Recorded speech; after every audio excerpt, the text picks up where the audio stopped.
Hey cuties, what's going on? I'll probably keep this just a little bit shorter because I'm just pretty much going off the top of my head. But somebody requested this probably like a couple videos ago in the gem video, whatever. I should start uploading more videos to try to like give people tips and stuff to help them improve at the game or whatever. So these are just little couple things that he mentioned that I also do, but I never really bring them up. And then a couple other things other than that can help you like extend your infinite runs, do better in story mode, and etc. First things first, for tip number one, this is just like basic knowledge. All y'all should be doing this, free to play and pay to win players. Save your gems. There is a mythical pity in the game. It has been tested by multiple people. I'm pretty sure it's been confirmed by the devs. That's at least what I heard from other people. 16k gems with VIP is the pity for a mythical. 20k gems non-VIP is the pity for a mythical, like non-VIP. So make sure you're always saving your gems. I know some of y'all like to gamble.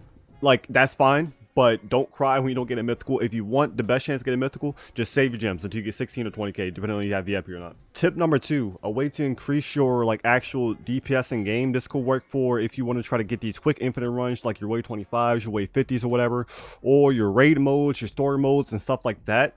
This can work for units such as like a Kainu, Broly, Whitebeard, or any other units that's kind of like them. They get like a big damage increase, but then their SPA goes through the roof. So if you just upgrade them to before they get their last upgrade, you can see that his cooldown goes from 5.2 to 13.0. So the reason why you want to keep him at this upgrade is because you'll get more damage out of this upgrade than you would with the maximum upgrade. So we're getting about almost 5,000 damage with 5.2 second cooldown.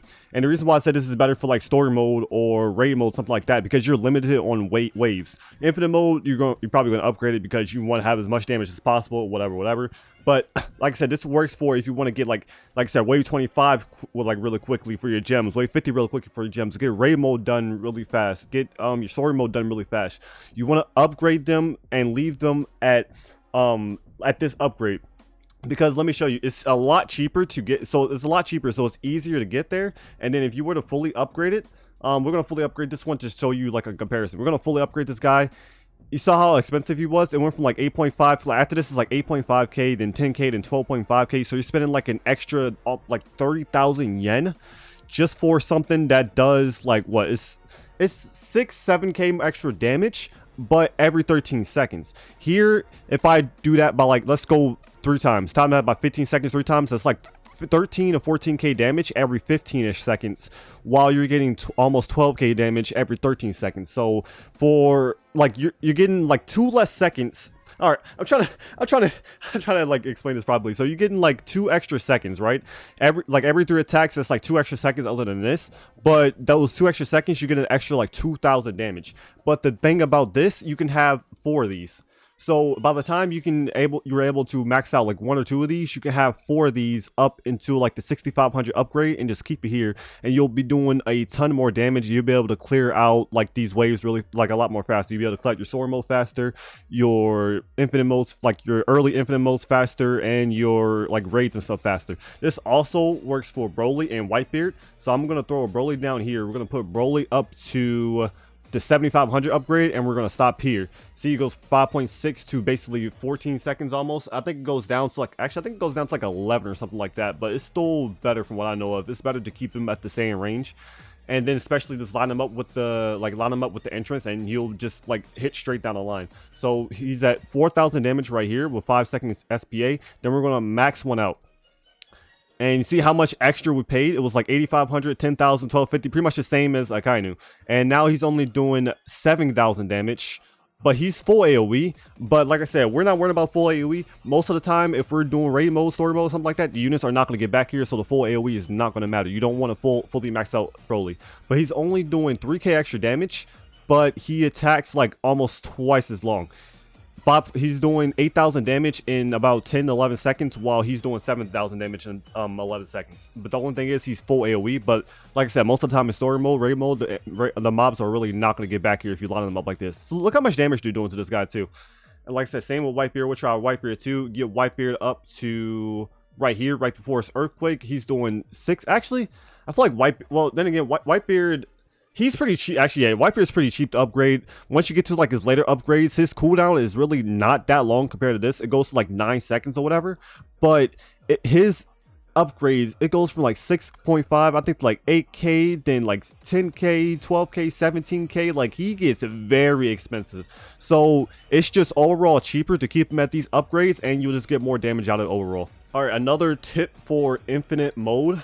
Say, for example, you're struggling, right? So you're doing a solo run, or even like a run with a team or whatever, and y'all are starting to struggle. You probably got your Akainus back here in the middle of the map, because this is where they're really supposed to be. But then the units are starting to break through. Y'all starting to reach your limits. Units are starting to get like all the way back here, or something like that.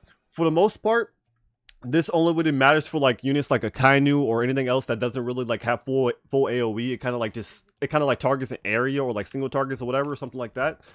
You'll mainly just have your Akainus on strongest for the most part, but then once you start struggling, like it'll be like a couple units that will get down here. A lot of them will still be stuck up here or something like that.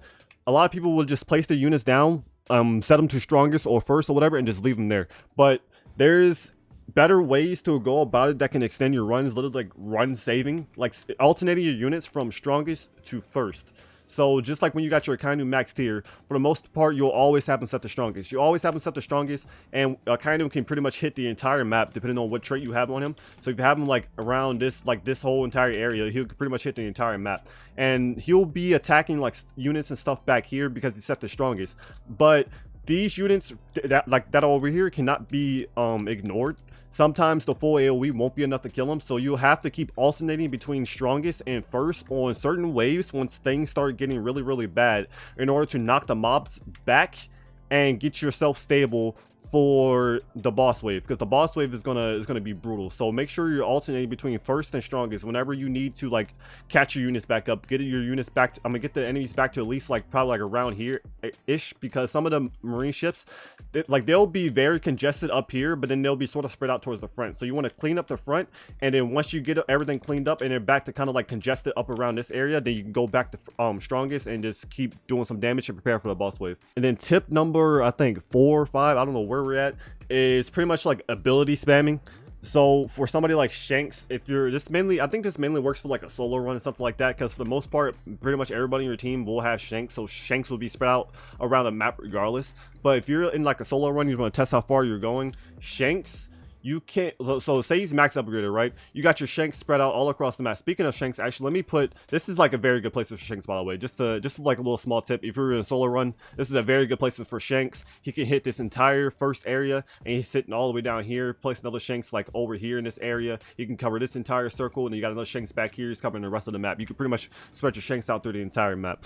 But like, for example, you have units like here. You have enemies here, and like, well, say you have your Shanks pretty congested, right? So you have your Shanks here, Shanks here, Shanks here. You're only covering like this part of the map. Units, enemies are starting to get all the way back here. So what you can do, you can pop your time ability here, right? Pop your time ability here, bang, and then you can sell your Shanks, and enemies are starting to get back here. Place your Shanks back here, max out your Shanks, and you can just pop the ability again. This works for a lot of units with like that have certain abilities like this, that have like attacks that can do knockback, like All Might, for example, stuff like that. You can sell and replace your units to reuse the ability to like save your runs. So if you just need to, so say this a Shanks or a Broly, whatever, that has the AoE all the way back here, and a unit is probably like about to get out of Broly's range. Like, you have 4 Brolys, all their ranges stop about right here. A unit is so close to getting out here, but he's out of Shanks' range, so you can't, like, well, say like it's like 5 or 6, or maybe even like a boss or something like that. Or maybe a kind of range. You're so close to killing the mob or the boss, but it's out of the Shanks, your last Shanks' range or your Dio's range. He can't stop. Yeah, this works for Dio too, by the way. He can't, they won't be able to time stop him, so he'll keep moving. He's about to get out of the range. You can time stop something in the front, or like you can time stop with Shanks uses ability, or see a Dio time stop, whatever, time stop stuff in the front, and then you can hurry up and sell it, place it back here, time stop it, make the unit stop. Like your Broly or Akainus or whatever, they will finish off the boss, and then you can sell them again and replace them back up at the front to where you had them. This mainly works for like if you like later waves, you have a bunch of yen, you can just sell and replace immediately, stuff like that. I guess I'll throw this in here too. Tip number 5, I think. A lot of people in my comments from my gym video was saying that for this for infinite modes, you can like increase the daily gem method. I don't know how accurate it is. And the main reason why I said just do your daily infinites, because I assume it will take less time to just do all the way to 50 once and then just keep moving on and get your other infinites done. But to fully maximize the potential of the daily infinites, I guess, they're saying you can go to wave 25, stop at wave 25, die, then join up at infinite again and go back to wave 50, and you'll get more gems out of it. That's mainly because like you still get a certain amount of gems after a certain amount of waves. So you get the daily bonus for 25, and then you can go back to, well, then once you sell, you get the daily bonus for 25, go back to infinite mode, and then you'll get the daily bonus for 50 in the next one, while you're still getting the like normal amount of gems you will get from going through that entire run. I don't know if that really makes sense, but basically just go to wave 25, die, do the same infinite again, then go back to wave 50 for your daily gems, and apparently you get more, but it'll probably take more time.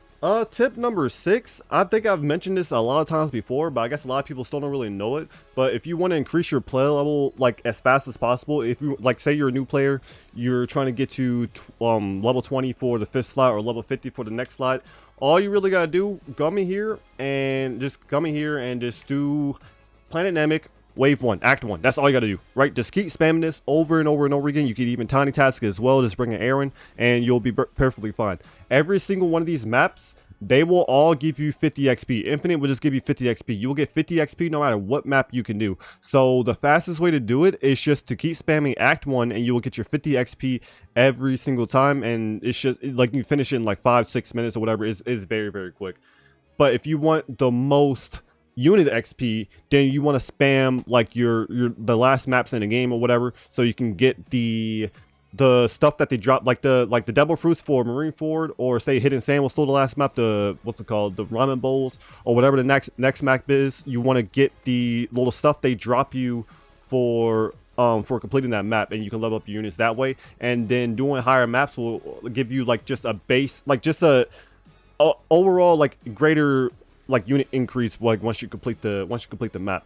All right, I'm kind of drawing a blank, so there's probably more tips and stuff that you can get from other people.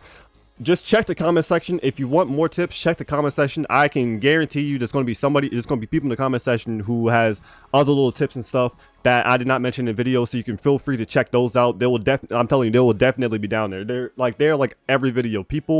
There's a lot of people that know some stuff that even I don't know. So like I said, make sure to check the comments afterwards if you want to know some more things. But that's just the stuff pretty much I got off the top of my head and just skimming through the last comment section or whatever. So I just want to throw that into a video. Hopefully I explained it well. I feel like I stuttered and said a lot of gibberish most of the time, but I hope y'all got the gist of everything I was trying to say.